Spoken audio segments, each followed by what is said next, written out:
research. With me on the program now for the rest of the day's issues, Parliamentary Secretary to the Prime Minister, Ed Husic, and Shadow Parliamentary Secretary for the Environment, Simon Birmingham. Gentlemen, before we start our discussion, I want to play you a little of the closing arguments made by the Attorney General, Mark Dreyfus. He's been at the International Court of Justice at The Hague and repudiating Japan's claim that Australia is conducting a moral crusade against Japan when it comes to its anti-whaling case.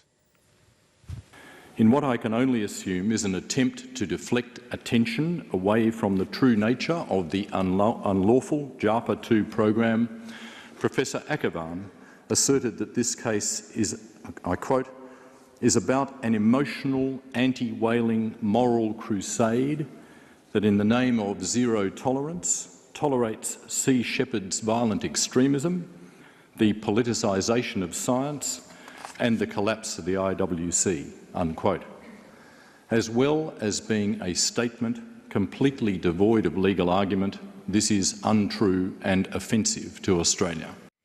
There's strong language there from the Attorney General, Ed Husic, but everyone keeps saying that this is separate to the other strong elements of the bilateral relationship with Japan. It's hard to see that some of this doesn't spill over the lack of goodwill that we're seeing there at The Hague. Well, I mean, Attorney General Dreyfus also emphasised the point that this was about a disagreement between friends, and that it should be seen in the context of the bilateral relationship that this is the most appropriate venue to ventilate concerns that are of deep importance to Australians. He emphasised that point as well, that this issue was of great importance to the Australian public, that it was important for us to ensure compliance with the convention, and that we had disagreed with the use of the scientific exception within the convention, and that we needed to bring it to The Hague to get this sorted out once and for all. Senator Birmingham, there aren't many options beyond this, are there, if Australia loses this case before the 16 judges at the International Court of Justice? There's no other legal avenue. This is the world's top court. Well, Kieran, I would hope that Australia is successful in this case, and I hope that if we are, Japan will abide by and adhere to the rulings of the court. The coalition's been critical of the government's handling of whaling issues over a long period of time, and especially their failure to send a customs boat down to monitor what happens and to gather evidence effectively of what happens in the Southern Ocean during the whaling season. But in the end, Australia's now got to this point of the hearings and pleadings at The Hague. Hopefully we are successful, and hopefully that can bring an end to this terrible practice of whaling in our southern oceans. Yeah, I don't think many of our viewers would disagree with that assertion. Let's move on to the debate about ALP party reform. I want to play a comment that Bob Carr, the Foreign Minister, former Premier of New South Wales, of course, made to David Spears yesterday about the merits of giving a bit more of a guarantee of a leader once they're chosen by the Labor Party under these reforms. Let's have a listen. I was leader of my party in New South Wales for 17 years, and in opposition, it was a period of 7 years in opposition when sometimes I was really down in the polls, but the party made a commitment to me and the party stuck with me. It's got that advantage. It entrenches support for a leader across the political cycle or several political cycles. It's got another advantage as well. It gives someone a real clout when they take out a party membership ticket. Bob Carr there talking from Singapore. He was on PM Agenda yesterday, Ed Husic. Others in the union movement, Tony Sheldon, not sure that this is the right approach. He says he's preferred the UK model. No surprise there, really, is it, given that the UK, the unions have a third of the power in choosing the leader, along with a third for the caucus, a third for the rank and file. Well, I think this measures the great equaliser within our party in that MPs, through to volunteers, through to union activists, all get a say. If you're a member of the Australian Labor Party, you get an impact on or a decision or an ability to influence who the leader is, and I think that's a great thing.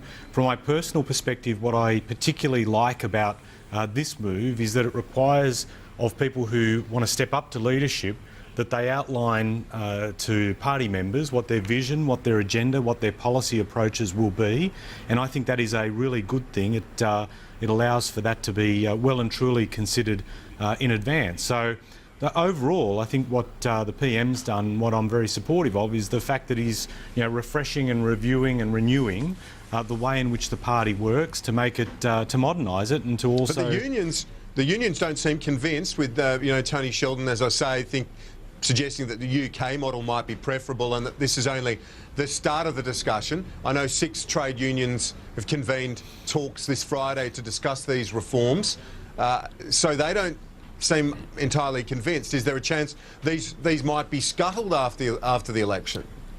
There are a mix of views, Kieran, about the way forward, and it's only natural. I mean, the good thing is that, again, the PM's trying to open up things for debate and discussion and review, and yeah, you're going to get a range of views on it. But again, I'll go back to the point I made at the start. This will be the great equaliser of reform within the party, giving everyone, regardless of being an MP, being a volunteer or being a union activist who's a member of the party, you all get a say in the direction of the party, and I think it's a good thing. Senator Birmingham, do you see all the major parties, the Liberals, the coalition, also moving in this direction of democratising the parties?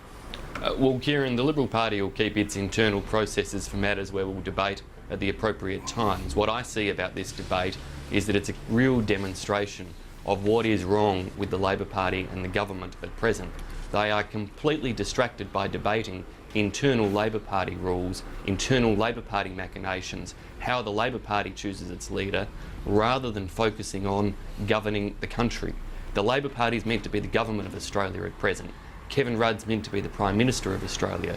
Why is it that this debate is all about how the Labor Party chooses its leader, what the role the trade movement has? This really is just all about King Kevin wanting to get complete control of the Labor Party, and that's fine if that's what the Labor Party wants to give him, but in the end, the debate we should be having is about jobs for Australians, about managing our debt, about securing our borders. These are the issues Australians want to have a debate about, not about how the Labor Party's run.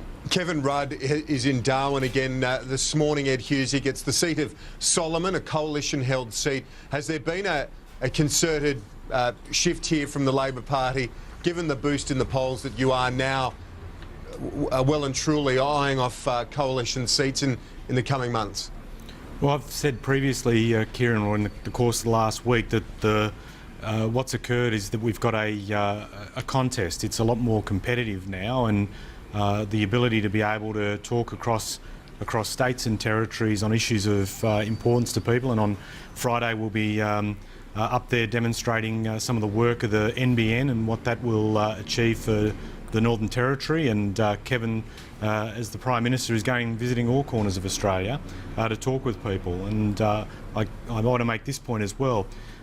In a contest, you need to have both sides fronting up and putting their ideas forward. What we're trying to do is put forward an agenda, a positive agenda about what we want to see for the country, and it's important that the other side of politics do likewise. I don't think it's right to hold back policies right to the end of the election campaign. I mean, for instance, we've had them say that they won't release one of the biggest policies, healthcare policy, until the election itself. So in a contest, two sides need to front and people need to be able to be given a choice, and that's what we're seeing now, but we need the opposition to step up. Senator Birmingham, there have been some reports this morning that there's a feeling within the Liberal Party that Tony Abbott and the Liberal strategists haven't been able to shift to accommodate the Rudd return, even though it was well and truly expected for many months. I don't think it came as much of a surprise to the Liberal Party. But while Kevin Rudd's got an advertisement already out there, the Labor Party campaign already has a nationally televised ad that's run, the Liberals have only had a couple of YouTubes. It doesn't seem like you've got on the front foot, certainly not with any coordinated spend in terms of advertising. Has Tony Abbott been a little bit flat-footed in responding to Kevin Rudd?